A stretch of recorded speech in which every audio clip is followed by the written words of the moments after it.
چھوٹا سا واقعہ میں آپ سے سننا چاہوں گا۔ سورہ بقرہ میں بنی اسرائیل اور کسی جانور کا ذکر ہے، وہ سر واقعہ میں بتائیں۔ جی، سورہ بقرہ جو ہے نا، اس کا نام بقرہ ہے، بقرہ گائے کو کہتے ہیں۔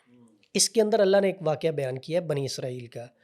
ایک بندہ قتل ہو گیا تھا، اس کے قاتل کا پتہ نہیں چل رہا تھا، تو اللہ نے موسیٰ علیہ السلام پہ وحی کی کہ آپ ان سے کہیں کہ ایک بچھڑا ذبح کریں، اس کے گوشت کا ٹکڑا اس مردے کے جسم کے ساتھ لگائیں تو یہ بول کے بتائے گا کہ مجھے کس نے قتل کیا ہے۔ قرآن واقعات کی کتاب نہیں ہے، لیکن جو واقعات بیان کیے گئے ہیں نا، اس سے سمجھانا مقصد ہے۔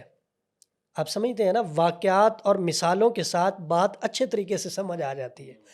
اس ایک واقعہ میں بہت سارے سبق ہیں ہمارے لیے، بہت ساری چیزیں ہمیں سمجھائی گئی ہیں۔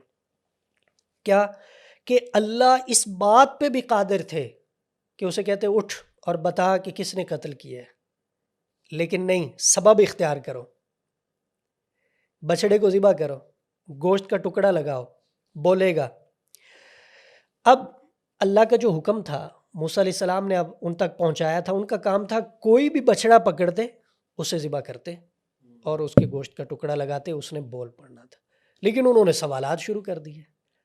ہے بنی اسرائیل اور حضور علیہ السلام کے صحابہ کیا ادھر سوالات پہ سوالات ہوا کرتے تھے، اور ادھر یہ ہوتا تھا کہ حضور آنکھ سے اشارہ کرتے تھے، صحابہ فوراً سمجھ جاتے تھے، کوئی اعتراض نہیں، کوئی سوال نہیں، فوراً عمل درآمد ہوتا تھا۔ اور یہی ہمیں حکم ہے، جہاں اللہ کا حکم آ جائے، جہاں نبی کا حکم آ جائے، جہاں نبی کا طریقہ آ جائے، وہاں سوالات نہیں کرنے، اس کو کریدنا نہیں ہے۔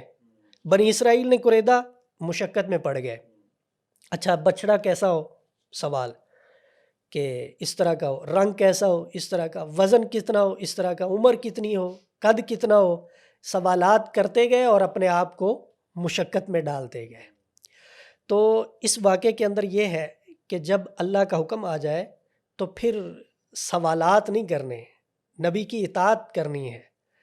تو چونکہ گائے کا واقعہ ہے تو اس وجہ سے اس سورت کا نام ہی اس گائے کے نام پہ رکھا گیا ہے، بقرہ۔